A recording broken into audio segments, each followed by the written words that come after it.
Irmãos, algumas coisas e algumas pessoas, precisam realmente ver para acreditar, Acho que todo mundo lembra da frase de Tomé, quando as pessoas disseram a ele, os outros discípulos disseram que tinham visto o Senhor, E Tomé disse assim: olha, se eu não tocar nele, se eu não tocar na sua mão, se eu não ver os furos, as marcas, eu não vou conseguir acreditar.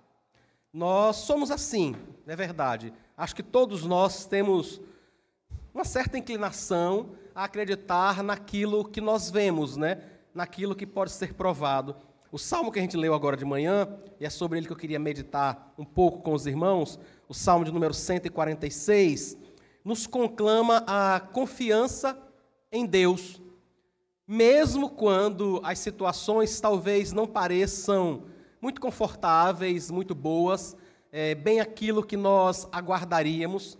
E principalmente, irmãos, o salmista nos convoca a confiar em Deus, apesar das coisas que nós vemos, a colocarmos a nossa confiança nele, que nós não vemos materialmente, fisicamente, ao invés de colocarmos a confiança em coisas físicas que nós vemos. Por exemplo, ele começa dizendo no versículo 3, Eu não vou voltar a ler o salmo todo, para a gente poder ganhar um pouquinho de tempo, a gente já leu no começo, Ele começa no versículo 3 dizendo assim: não confiem em príncipes, nem nos filhos dos homens, em quem não há salvação. Sai-lhes o espírito e eles voltam ao pó. Nesse mesmo dia acabam todos os seus planos. Ele está nos lembrando, a mim e a você, que nós precisamos confiar em Deus.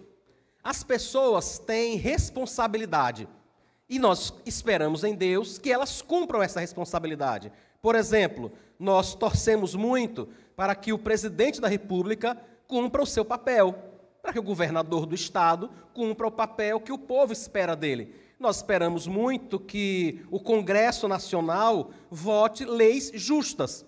Todos nós esperamos isso, Nós não gostamos muito quando o orçamento é oculto, é secreto, quando vai para lugares onde ninguém pode saber o que aconteceu, Nós queremos muito que o prefeito no qual nós votarmos no final deste ano cumpra aquilo que é o desejo do povo e cuide da cidade. Mas nós não podemos esquecer, irmãos, que todas essas pessoas são humanas, como eu e como você. Ser humano significa que são falhas e significa que são mortais. Elas estão propensas a falhar e, inevitavelmente, elas vão morrer em algum momento. Todo mundo lembra de Tancredo Neves, Todo mundo que não chegou a assumir de verdade a presidência. Então o salmista nos lembra: não coloque sua confiança numa melhora política, econômica, financeira, para que você possa ter fé, para que você possa ter alegria. É verdade que algumas vezes a gente acaba correndo para o extremo oposto, Algumas pessoas dizem assim: não, eu não posso confiar, e ela entende isso, ela ouve isso como esperar apenas o pior. Nem uma coisa nem outra, irmãos. Precisamos ter um pouco de equilíbrio quanto a isso. É óbvio que essas pessoas são mortais e são humanas, são passíveis de errar e vão morrer. Mas a gente esperar que elas vão fazer apenas o pior o tempo todo, também não é verdadeiro. Como não é verdadeiro com relação a mim e a você. Nós somos humanos e por isso falhamos inúmeras vezes nas responsabilidades que assumimos, falhamos inúmeras vezes na criação dos nossos filhos, no cuidado com a nossa casa, porque nós somos humanos e somos passíveis de morrer. Nós podemos mesmo deixar os nossos familiares porque morremos. Mas por causa disso, nós não imaginamos que o nosso cônjuge ou que os nossos filhos vão esperar o pior de nós. Só porque nós somos humanos, só porque nós falhamos. Então o que a Escritura quer mostrar para a gente, irmãos, é que nós precisamos mesmo orar a Deus por essas pessoas que estão governando o país, a cidade, o nosso estado. Precisamos mesmo orar a Deus para que o Senhor tenha misericórdia e as conduza. Nós só não podemos colocar nelas uma confiança que só pode ser depositada em Deus. Só quem pode realmente trazer uma mudança significativa, substancial para o nosso país é o próprio Deus. É verdade que ele pode e sempre vai usar causas secundárias, ele vai usar pessoas para fazer isso. Mas a ação é de Deus. É por isso que o salmista nos diz: confie no Senhor. Não coloque a sua confiança nos príncipes. E esse negócio de confiar não é de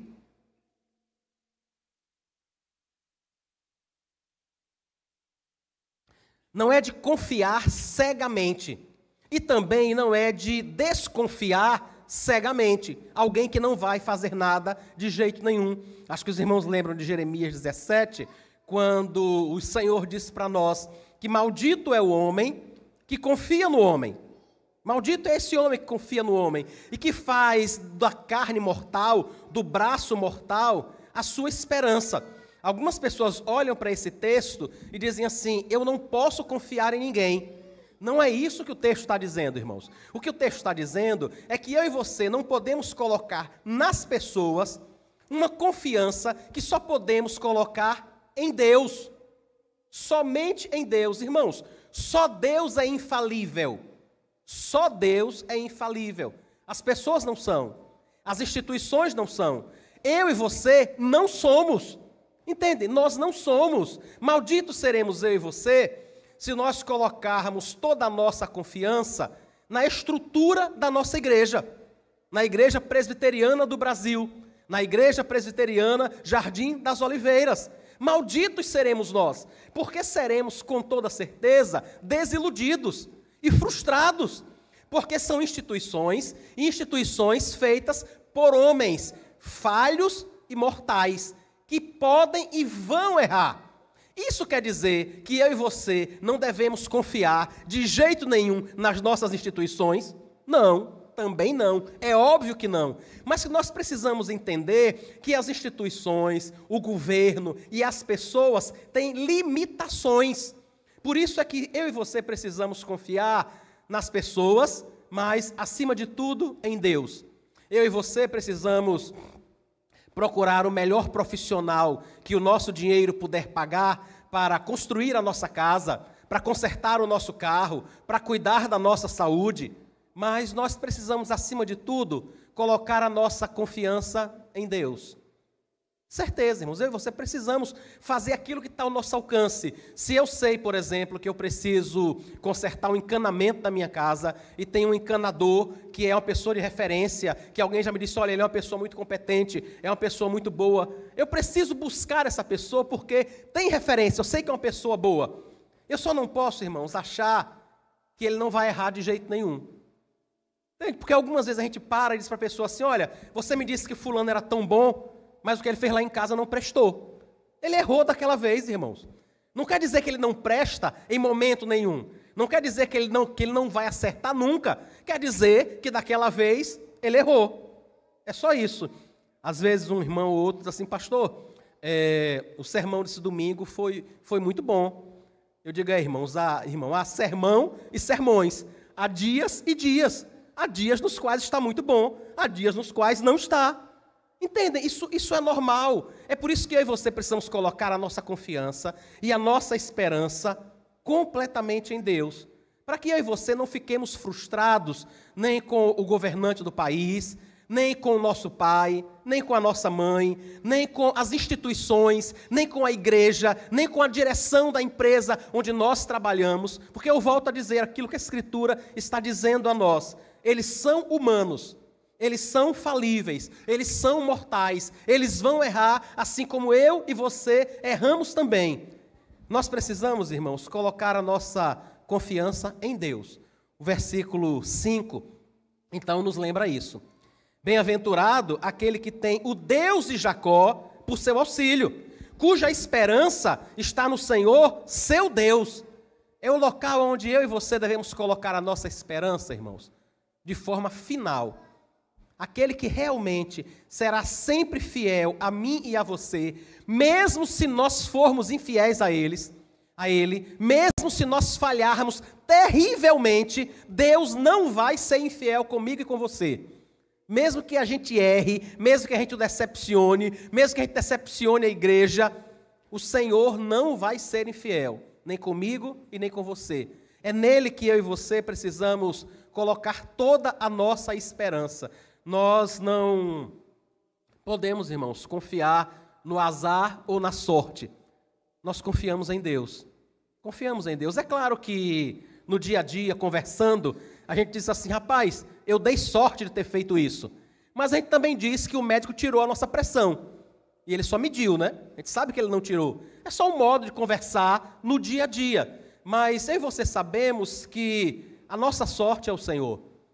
Sabemos que aquelas coisas que deram certo, o fato de nós estarmos no momento certo, no dia certo, na hora exata, para sermos abençoados, isso foi providenciado por Deus. Não foi apenas uma conjunção de coincidências, vários fatores que se uniram para que aquilo de bom acontecesse conosco. O nome disso é a ação poderosa de Deus, irmãos. Ele então continua no versículo 6, dizendo porque nós devemos confiar em Deus, né? Foi Ele que fez os céus e a terra, o mar e tudo o que neles há, e mantém para sempre a sua fidelidade. Irmãos, quem é que faz justiça de verdade? Diz o versículo 7, que faz justiça aos oprimidos e dá pão aos que têm fome. O Senhor liberta os encarcerados. Irmãos, é o Senhor quem faz essas coisas. Nós precisamos realmente confiar em Deus, que é aquele que pode suprir tudo. Muitas e muitas vezes nós achamos, principalmente em questões de cuidado com o próximo, né? Em questões sociais, por exemplo. Tem até um livro com esse nome, né? Pare de acreditar no governo. E aí o subtítulo é por que as pessoas odeiam os políticos, mas querem tudo que eles podem dar? Amam o governo. Não é porque a gente normalmente não confia tanto, mas vive se amparando no governo para cuidar de pessoas, né? A gente passa num semáforo, por exemplo, ou a gente passa em um local onde a habitação não é adequada e a gente pensa naquilo que o governo não está fazendo. Vocês já perceberam que a gente não pensa na gente fazer alguma coisa? Já perceberam isso? Que não passa pela nossa cabeça a gente fazer alguma coisa, a gente pensa assim, mas o governo é que tem poder para fazer isso, que tem dinheiro para fazer. É verdade. Tem mais condições, mas negar que eu e você temos alguma condição também não é verdade, irmãos. Negar que eu e você também podemos ajudar, em vez de esperarmos apenas que o prefeito, que o governador, que o presidente, que as autoridades constituídas providenciem isso, quando eu e você podemos fazer também e sermos instrumentos do Senhor, precisamos mesmo confiar que é o Senhor quem faz essas coisas. Diz o versículo 8, o Senhor é aquele que abre os olhos aos cegos, o Senhor levanta os abatidos, o Senhor ama os justos, o Senhor guarda o estrangeiro, ampara o órfão e a viúva, porém transtorna o caminho dos ímpios. Todo bem, irmãos, toda dádiva, tudo aquilo que existe de bom no mundo, o modo, inclusive, como eu e você abençoamos pessoas, tudo isso vem das mãos de Deus. É o Senhor quem inclina o coração dos homens a fazerem essas coisas. É Deus quem faz com que as pessoas tenham boa vontade para com a gente, se disponham a nos ajudar. E eu volto a dizer, eu não estou dizendo para você desprezar a pessoa que é usada por Deus para fazer isso. Eu não estou dizendo, isso que eu estou dizendo é, entenda que por trás da ação de uma pessoa que está fazendo algo de bom por você, seja lá o que for, há a mão de Deus. É Deus quem está movendo esta pessoa a fazer isso para o seu bem. Essa pessoa é um instrumento de Deus? É. Reconheça isso. Reconheça que ela é um instrumento de Deus, mas também reconheça que ela não passa de um instrumento. Não é descaracterizar, não é dizer não, essa pessoa não serve de nada. Quem está me abençoando é Deus, porque a pessoa não presta. Isso não é verdade, irmãos. Não é verdade. Essa pessoa está sendo um instrumento de Deus. O que o Salmo está dizendo para a gente é, olhe para ela como um instrumento, não como a motivação final, não como aquele que realmente está fazendo apenas porque ele é bom. É Deus quem o está movendo a isso. É isso que o Salmo está levando a mim e a você refletirmos. As pessoas têm sido instrumentos de Deus na nossa vida. São instrumentos, mas quem faz a obra é Deus. Quem faz a obra é o Senhor. É óbvio que o teclado que Jessé toca tem suas características, é um bom teclado, ninguém tem a menor dúvida disso, ninguém precisa dizer que é ruim. Mas ninguém espera que ele toque sozinho. Entendem? Ninguém espera, irmãos, que aquele teclado produza som sozinho. Jessé, Samuel, outro irmão vai ter que sentar ali e tocar. Entende? Então é um instrumento, mas quem está produzindo o som é uma pessoa. Aquele que nos abençoa é um instrumento de Deus, mas aquele que está nos abençoando de forma final é o Senhor que está tocando esse instrumento. Eu e você podemos também e precisamos nos oferecer a Deus, irmãos, como esses instrumentos. Não apenas esperar que nós sejamos abençoados pelas pessoas, mas constantemente perguntarmos a Deus como podemos ser instrumento de bênçãos na vida de outras pessoas. O que é que eu posso fazer? Sabe, em vez de ficar pensando o que é que as pessoas podem fazer por mim, em vez de a gente passar o tempo todo cobrando, né? Não, mas fulano deveria me tratar assim, fulano deveria dizer aquilo a mim, fulano deveria me chamar para fazer aquilo, fulano deveria me dar aquilo. Em vez de ficarmos o tempo todo pensando nisso, poderíamos também nos apresentarmos ao Senhor e pedir: Senhor, me ajude a ser instrumento de bênção. Não apenas na vida da nossa família mais próxima, né? Geralmente nós somos mais atenciosos, né? Com o marido, com a esposa, com os filhos, com os pais, mas com pessoas mesmo fora da nossa família. Como é que eu posso ser bênção na vida de outras pessoas? Peça a Deus para que você seja esse instrumento, como Ele tem usado outras pessoas como instrumento em sua vida também.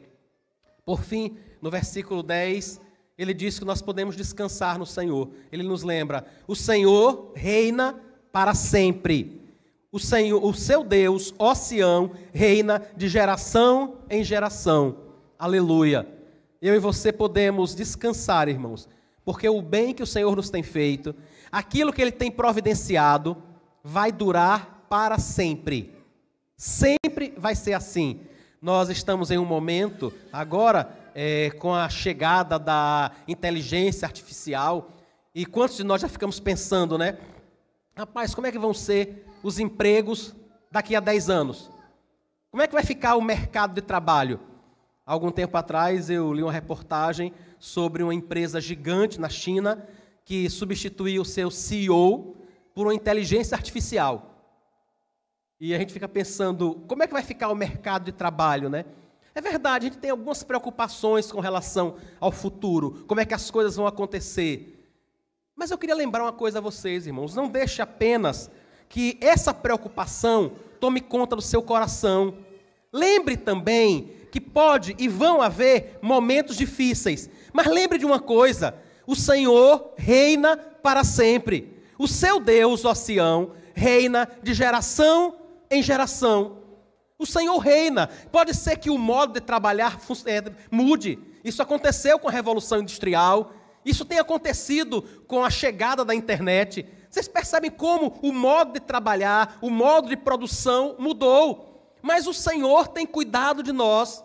O Senhor tem cuidado do seu povo e vai ser assim para sempre. Algumas vezes nós olhamos um pouco para o futuro e pensamos: como é que vai ser para o meu filho? Como é que vai ser para o meu neto? Vai ser difícil, irmãos, porque ele vai estar morando em um mundo que jaz no maligno, como eu e você moramos. Mas não esqueça disso: o Senhor reina para sempre. Da mesma forma que Deus cuidou de mim e de você, Ele vai cuidar dos nossos filhos, Ele vai cuidar dos nossos netos, Ele vai cuidar dos nossos bisnetos, tataranetos. Quando nós estivermos no céu, adorando ao Senhor, Ele continuará cuidando da nossa geração aqui na terra, porque o Senhor reina para sempre. O seu Deus, ó Sião, reina de geração em geração. Aleluia. Vamos orar ao Senhor, irmãos. Senhor Deus, louvado seja o teu santo nome. Bendito seja o Senhor que nos instrui pela tua palavra. Bendito seja o Senhor que cuida de nós, que chama a nossa atenção para que a nossa confiança, para que o nosso coração seja completamente do Senhor e não de políticos, não de instituições, não das empresas que nos empregam, mas no Senhor, Pai. Muito obrigado, porque o Senhor não nos chama a confiar na Igreja Presbiteriana do Brasil, ou na Igreja Presbiteriana Jardim das Oliveiras, mas a confiar no Senhor. Só o Senhor é infalível, só o Senhor promove todo o bem, só o Senhor é imortal, só o Senhor reina de geração em geração e cuida do seu povo. Louvado seja o Senhor por tudo isso. Nós te bendizemos e te glorificamos pelo teu cuidado e pela tua orientação para com a nossa vida. Muito obrigado, Pai, no nome de Jesus. Amém.